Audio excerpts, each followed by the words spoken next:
सॉर्ट्रिया क्रिटसोनिस नाम की एक 22 साल की लड़की अपने स्कूल जाने के लिए पब्लिक बस का वेट कर रही थी, लेकिन कोई पब्लिक बस आ नहीं रही थी उस दिन किसी कारण के चलते। उसी के वेटिंग के दौरान एक लड़का आया, एक गाड़ी लेके, कार के साथ एक लड़का आया। उस लड़के ने खुद आके कहा कि आज कोई बस नहीं चल रही है, अगर आप चाहो तो मेरे गाड़ी पे बैठ सकते हो, मैं आपको स्कूल ड्रॉप कर दूंगा। वो उस राइड को एक्सेप्ट कर ली, लेकिन जैसे वो कार में बैठी ये बात तो क्लियर हो गई थी कि वो उसे स्कूल तो नहीं ले जा रहा था, क्योंकि आगे जाके स्कूल राइट टर्न साइड में है, लेकिन वो गाड़ी को सीधा लेके चला जा रहा था। लड़की उससे डर डर के पूछ रही थी कि ये तो रास्ता नहीं है स्कूल का, तो वो बहुत कामली आंसर कर रहा था कि अरे मैं और अच्छे रास्ते से चले जा रहा हूँ, इस रास्ते में ट्रैफिक है और पॉट होल्स है। सॉर्ट्रिया ने सोचा कि उसको गेट खोल के जंप कर लेना चाहिए, क्योंकि ये सही इंसान नहीं था, उसे ऐसा लग रहा था। लेकिन उसने फिर देखा कि कार में जो डोर हैंडल होता है खोलने वाला, वो तो है ही नहीं पैसेंजर के साइड, वो सिर्फ ड्राइवर के साइड था। वो कार ऐसा कस्टमाइज्ड था। कुछ देर बाद वो ड्राइवर कहता है कि अपना टोपी हटाओ, अपना हैट हटाओ।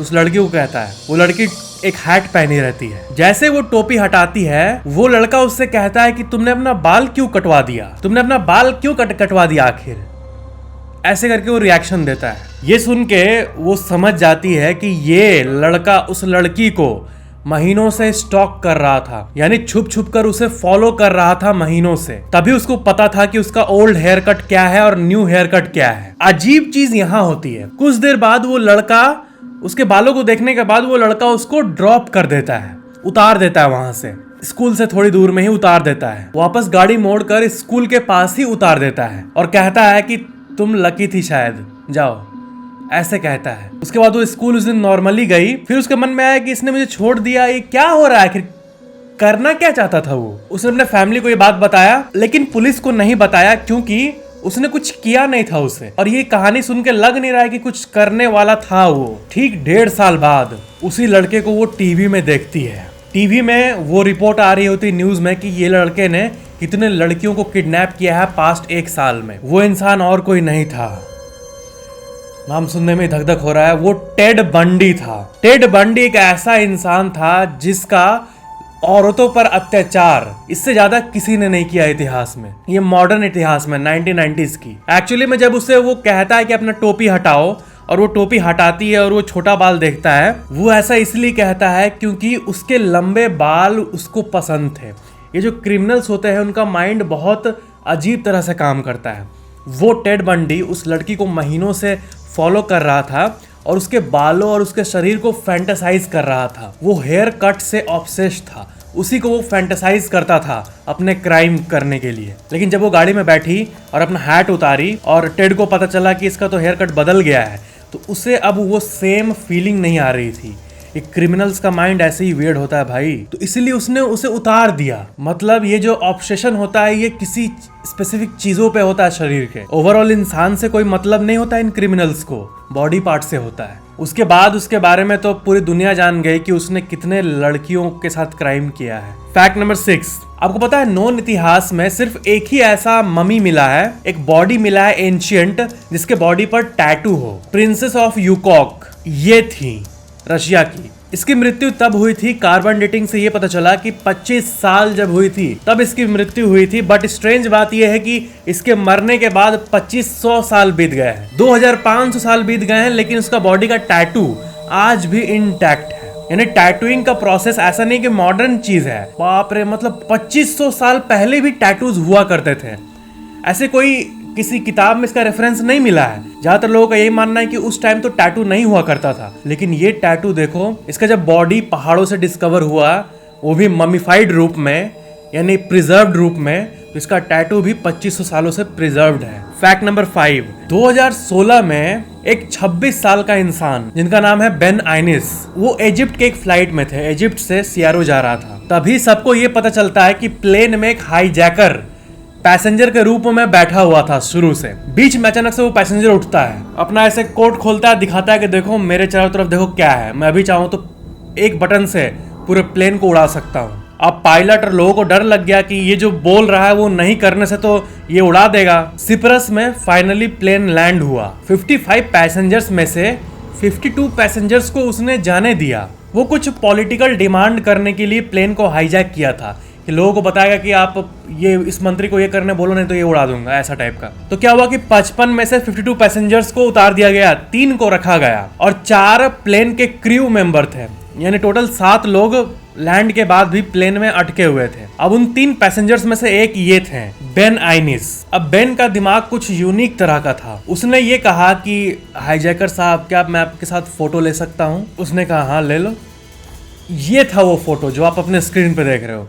बेन ने उसी टाइम हाईजैकर के साथ फोटो लिया। बाद में किसी भी तरह पुलिस ने उसको पकड़ लिया। बाद में बेन से पूछा गया कि आपने ये क्यों किया, तो बेन ने एक अजीब सा स्टेटमेंट दिया कि ऐसे भी ये प्लेन को उड़ा देता, तो अगर मेरे पास कुछ खोने के लिए नहीं तो कुछ ना कुछ मस्ती की जाए। ये तो ऊपर की बात हो गई, लेकिन ऑन अ सीरियस नोट उसने ये कहा कि उसे शुरू से ये लग रहा था कि ये जो था उसके चारों तरफ ये फेक है, और वो फोटो के बहाने से उसको क्लोजर लुक पाना था शर्ट के अंदर कि क्या है, और यही करने वो गया था क्योंकि वो 90% श्योर था कि वो इसको देख के लग नहीं रहा कि ये रियल है, ऐसा टाइप का वो सोच रहा था। बाद में वो पता चला कि वो असल में फेक बेल्ट पहना हुआ था, उसमें कुछ नहीं था वैसा जैसा वो कह रहा था। फिर बाद में वही ट्विटर में ट्रेंड होने लगा कि ये बेन ही ऐसा व्यक्ति है जो हाईजैकर के साथ सेल्फी ले सकता है, only Ben can do it, ऐसा टाइप का। Fact number 4, Vietnam airline flight 815, ये फ्लाइट 1997 में क्रैश हुआ था। सबसे अजीब बात यह है कि जितने भी आप फ्लाइट क्रैश के स्टोरी सुनते हो उसमें ऐसा होता है कि फ्लाइट क्रैश होने पर कभी कभी बहुत लोग बच जाते हैं, कभी कभी कोई नहीं बच पाता है, लेकिन पूरे विश्व का इतिहास का इकलौता ऐसा केस जिसमें कोई नहीं बचा है, सिर्फ एक इन्फेंट बेबी, एक बच्चा बचा है। ये रियल फोटो आप अपने स्क्रीन पे देखो, ये एक हिस्टोरिक फोटो है एक बच्चे के बारे में। ये बच्चा उस फ्लाइट में किसी तरह सरवाइव कर गया था, पूरा फ्लाइट डैमेज हो गया था, सारे लोग मर गए इंक्लूडिंग पायलट, 66 लोग मारे गए थे total. This infant was the only survivor. ये सिर्फ 14 महीने का था, 1 साल 2 महीने का। पूरे फ्लाइट में सिर्फ मिराकुलसली, चमत्कारी रूप में एक यही बचा था। फैक्ट नंबर 3, इमेजिन करो नीचे पूरा एक शहर मौजूद है, हवा में आर्मी प्लेन्स को ले जा रही है जिसमें कुछ बॉम्ब्स मौजूद हैं और वो बिल्डिंग के ऊपर गिर जाता है। 28 जुलाई 1945 को अमेरिका में ऐसा ही हुआ। वहां के एम्पायर स्टेट बिल्डिंग पर एक्सीडेंटली B-25 गिर गया। उस टाइम बहुत फॉग था, कुहासा था, और एक्सीडेंटली ड्रॉप हो गया और वो सीधा जाके वहां के सबसे इंपॉर्टेंट बिल्डिंग्स में से एक एम्पायर स्टेट बिल्डिंग के ऊपर गिर गया। लकी बात ये थी कि गिरने के बाद और ऐसा हाल होने के बाद भी बिल्डिंग का जो स्ट्रक्चरल इंटेग्रिटी है वो इंटैक्ट था, यानी बिल्डिंग का एक पार्ट टूटने के बाद भी पूरे बिल्डिंग पे उसका कोई असर नहीं हुआ, जरा सा भी नहीं हुआ। लकीली इस क्रैश से 14 लोग मारे गए। बिल्डिंग में तो वैसे हजारों लोग थे। यहाँ पर एक अजीब सी चीज भी हुई थी जो बाद में जाके एक वर्ल्ड रिकॉर्ड बन गई थी, एक नेगेटिव सा रिकॉर्ड। बेटी ल्यू ओलिवर उस टाइम एलिवेटर में मौजूद थी और इस इम्पैक्ट के चलते एलिवेटर का वायर कट हो गया और वो 75th फ्लोर पे थी, और वो जो लिफ्ट था वो 75th फ्लोर से सीधा बेसमेंट में आके गिर गया, लेकिन वो जिंदा बच गई।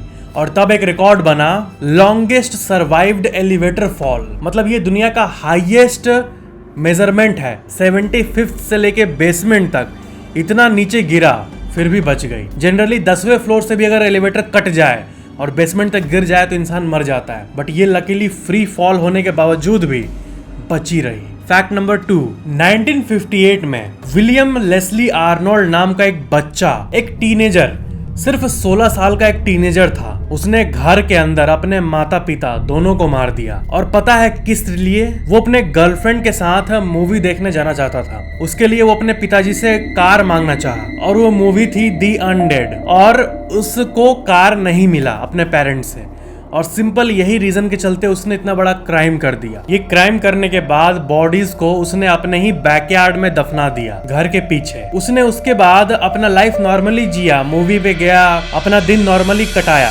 और लोग पूछते थे कि मम्मी पापा किधर गए, तो वो बोलता था कि मम्मी पापा कहीं लॉन्ग जर्नी पर गए हैं घूमने। लेकिन 2 हफ्ते बाद आखिरकार उसकी सच्चाई सामने आ गई लोगों के पास। इवेंचुअली वो अरेस्ट हो गया और उसको जिंदगी भर का सेंटेंस मिल गया। ये कहानी यहीं पर खत्म नहीं होती, बहुत अजीब सी ट्विस्ट्स आती है। जुलाई 17, 1967 वो डेट था जब वो प्रिजन में, जेल में 8 साल बिता चुका था, 24 साल का हो गया था। वो जेल को स्केप कर जाता है, वहां से भाग जाता है। एक ऐसी चीज जो उस जेल में कभी नहीं हुई थी। एस्टोनिशिंगली वो पकड़ा ही नहीं जाता है। दशकों बीत जाते हैं, वो उसका आता पता ही नहीं। पुलिस आखिरकार छोड़ देती है उसको खोजना, क्योंकि 10 साल में वो कहीं नहीं पकड़ा जाता है। फास्ट फॉरवर्ड अब 1960s से लेके सीधा अभी आते हैं 2020 के टाइम पे, कोविड के टाइम पे। 2020 में आखिरकार इतनी लंबी इन्वेस्टिगेशन के बाद, मतलब पुलिस सिर्फ पीआर, पब्लिक रिलेशंस, यानी मीडिया के सामने कह दिए थे कि वो उस केस को और नहीं हैंडल कर रहे, लेकिन उसकी खोज लॉ को, कानून को तब भी जारी थी। 2020 में ये पता चला कि वही विलियम जेसी आर्नोल्ड ऑस्ट्रेलिया में डॉन जमन नाम का एक व्यक्ति बन के रह रहा था। इसलिए मैंने कहा क्योंकि 2020 में ये बात पता चला ना, तब तक वो मर भी चुका था। 69 के एज पे वो एक नॉर्मल परिवार में जैसे बूढ़ा इंसान मर जाता है, वैसे वो अपना लाइफ जी के मर चुका था ऑस्ट्रेलिया में। जॉन डैमन जो उसका नया नाम था, वो 2010 में ही मर चुका था। यानी जब इसके बारे में पता चला तब तक उसके मरने के बाद भी 10 साल बीत चुके थे। 2020 में पता चला ये बात। डीएनए टेस्टिंग के जरिए पुलिस ने जैसे तैसे पता किया, तो उसका जो बेटा था, उसके जो बेटे का डीएनए है वो क्राइम फाइल्स के डीएनए से मैच किया, और इस तरह पता चला। अब क्या है कि चाहे इस यूनिवर्स में कुछ भी हो जाए, फादर और सन का डीएनए जो है वो हमेशा, अगर उसका टेस्ट किया जाए तो मैच्ड निकलता है। नेचर का नियम है। और इसी के जरिए पता चला कि इसका बाप जो जॉन डेमन बन के रह रहा था, मस्त बिजनेसमैन था, लाइफ जिया, अच्छे से मरा, वो टीनेजर में विलियम जेसी था। वही टीनेजर जिसने अपने गर्लफ्रेंड और मूवी के लिए अपने पेरेंट्स को मार के बेसमेंट में दफना दिया था। फैक्ट नंबर 1, चैलिनो सैंचेज जो कि एक सिंगर थे और सॉन्ग राइटर थे, वो 15 मई 1992 को एक जगह पर, एक क्लब पे अपना परफॉर्मेंस दिए थे। परफॉर्मेंस जब वो कर रहे थे तभी किसी ऑडियंस में से एक जन ने ही एक कागज को पास किया। उस कागज में मारने की धमकी दी गई थी उसको। लोगों ने उतना नोटिस नहीं किया, बस ये देखा कि परफॉर्मेंस करते टाइम उसे कागज मिला और वो कागज को देख के थोड़ा सा नर्वस हो गया था। फिर उसने ध्यान नहीं दिया और अपना परफॉर्मेंस को कंटिन्यू किया। लेकिन जब परफॉर्मेंस खत्म हुआ तो वो गाड़ी पर बैठकर अपने घर जाने लगा। तभी अचानक से रात को कई लोगों ने, मल्टीपल गाड़ियों ने उसके गाड़ी को साइड करवाया जबरदस्ती, और वो गाड़ियों के अंदर पुलिस के आईडी कार्ड वाले लोग थे। तो चैलिनो ने बिलीव कर लिया कि ये तो पुलिस वाले हैं। उन्होंने ये कहा कि हमें आपको कस्टडी में लेना है, आपके ऊपर कुछ चार्जेस हैं। तो गाड़ी में जो बाकी लोग थे वो बोले कि ठीक है तुम जाओ पुलिस के साथ, हम आते तुम्हारे पीछे पीछे। तो चैलिनो एग्री कर गया और वो पुलिस की गाड़ी में बैठ गया। और फिर चैलिनो के जो लोग थे पीछे वाले गाड़ी में, उसने देखा कि वो झट से आगे कार को स्पीड में ले जाके कहीं और ही चला गया। और उसके बाद वो खोजे, लेकिन वो गाड़ी मिली नहीं। तो उन्हें शक हो गया कि पुलिस नहीं था बल्कि क्रिमिनल्स थे। अगले दिन 6 बजे सुबह एक नहर में उनकी बॉडी मिली। बॉडी में ये देखा गया कि उनकी आंखों को बंद कर दिया गया था और दोनों हाथ रस्सी से बंधा हुआ था और हेड के पीछे गोली मारा हुआ था। अब मैं आपको वो रियल क्लिप दिखा रहा हूँ जिसमें, जो मैंने नहीं कहा कि वो परफॉर्मेंस कर रहे थे लास्ट नाइट, तभी उनको एक नोट मिला जिसको देख के वो थोड़ा सा नर्वस हो गए थे। ये देखो वो क्लिप।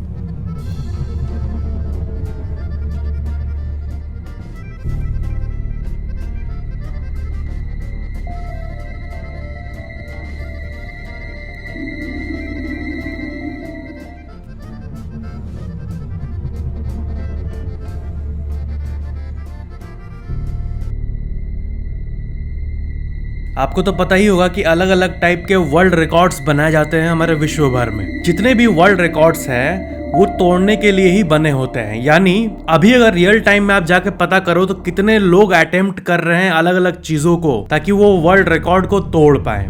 लेकिन कुछ रिकॉर्ड्स ऐसे होते हैं जो कि बहुत हॉरिफिक होते हैं। उनमें से एक है नहीं सोने का रिकॉर्ड। जो लॉन्गेस्ट टाइम विदाउट स्लीप वाला रिकॉर्ड है वो करीब 19 दिनों का है अभी।